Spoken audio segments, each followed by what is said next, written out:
This is episode 3 of the Nightly Struggle. Today, we're going to take a step back and talk about baseline and how that's going to help you out when you're looking at nonverbals for people around you.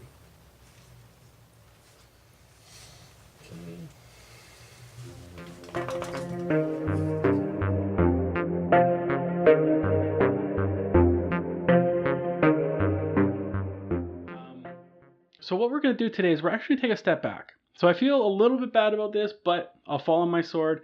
I'm kind of an excited person when we start talking about things that excite me, like body language and nonverbals. I go a little bit deeper than I really should when I first start talking about it. So yesterday we were talking about eye blocking, right? So we're talking about nonverbals of the eye.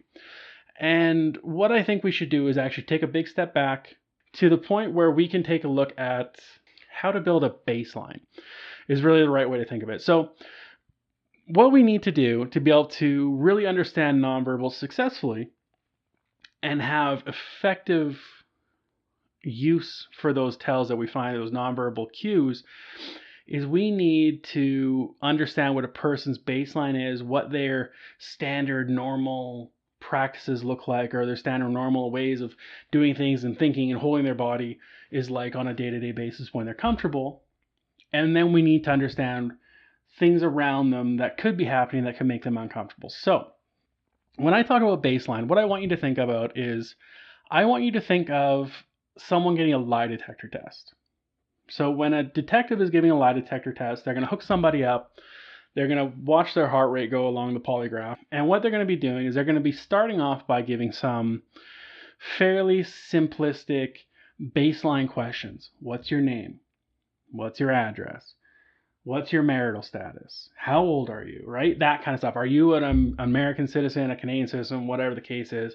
And they're going to build a baseline. So this is your comfort zone, right? So if your comfort zone, it looks like this, and they ask you a question that gives you uncertainty or uncomfort, you're going to get one of these, right? You're going to get a blip. So that's going to be outside of your baseline. And that's when they can start to focus in on things that they want to know more about. So I want you to think of a polygraph. I want you to think of a heart or a lie detector test when we're talking about body language and nonverbals as a baseline. So the same type of things come into play when you're looking at nonverbals as they do in a lie detector test. So you have things like emotions. So when someone is in a state of comfort, let's list it first. You have emotions, you have comfort, you have territory. These three things are pretty much your foundation for your baseline.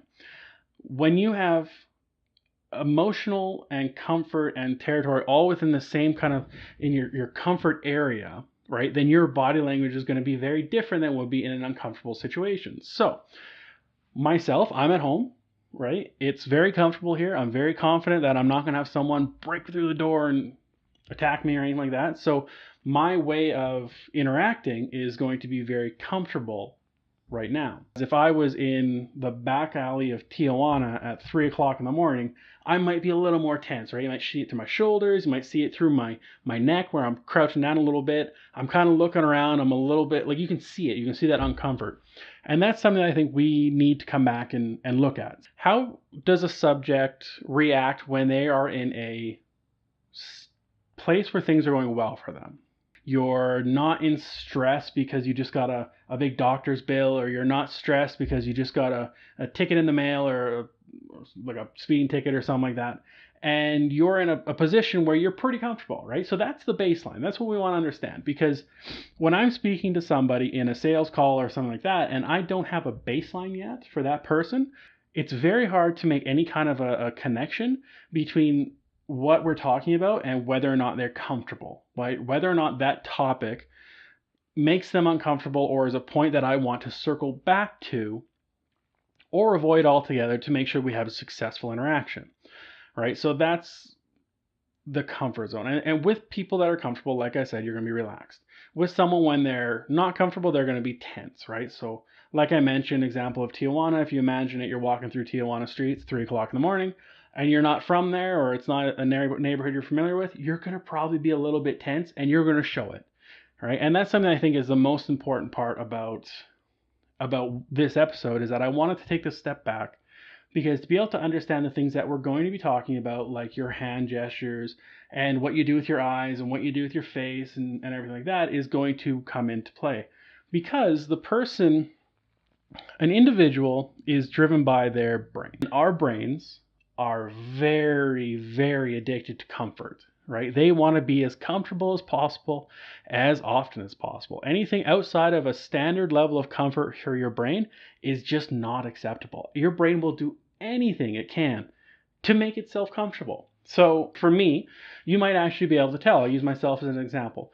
When I'm speaking to the camera here and I'm doing these recordings, because this is still fairly new to me, you can probably see, because I know I'm doing it, you can probably see me kind of slouching in and hiding behind this computer screen, right? So this is kind of a barrier to me, to the camera. That's the kind of thing that's going to happen. Your brain's going to do things subconsciously. So I know that I'm doing it, and that's why I keep sitting up straighter, because I want to try to get away from it. I want to try to be more present at the camera instead of slouching over and looking terrible. What your brain will also do is you'll see things like this, right?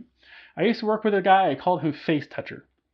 And the reason I called him Face Toucher is because that's all he did. In any kind of situation he wasn't comfortable in, he just did this. Just massively touched his face. And to him, that was his uncomfort or his stress reaction. Some people, they'll rub their shoulders, right? They'll move their arms around. They'll rub their cheeks. They'll rub their chin. They'll rub their necks, right? That's a big one, rubbing their necks. Some will rub their eyes. But this is something that I think it all circles into understanding the baseline. Because if you have someone who is just naturally, they just sit like this, right? Some people just do that. They just sit, and this is how they're comfortable. If that's their comfort zone and you see someone doing this, that's not a great indicator of a nonverbal tell. So if you make a judgment call based on something you see without a baseline already being in place, you're really only setting yourself up for failure, which is dangerous. So I'm going to revisit eyes next time, because there's a lot more than just eye touch or eye shielding. So we're going to do 5 to 10 minute clips still. We're going to talk about as much as we can in that 5 to 10 minutes, but we're not going to go much over that, because I think 5 to 10 minutes is probably enough every day to be able to go and get a little bit of information and then move back, kind of see if you can see some of this stuff throughout your day, see if you can identify some people that are doing these things that we're going to talk about. We're going to revisit the eyes. We're going to move into the next phases here tomorrow. So join me again. All right, I look forward to all the comments. So far it's just been me and friends and family watching the videos, but one day we'll get to the point where we can get some more people on and some more people looking at it, and ultimately I'd love to be able to get some people that do this for a living as well to come on and give us some interesting perspectives on how they see this stuff working through. So again, thank you very much, guys, and we'll see you later.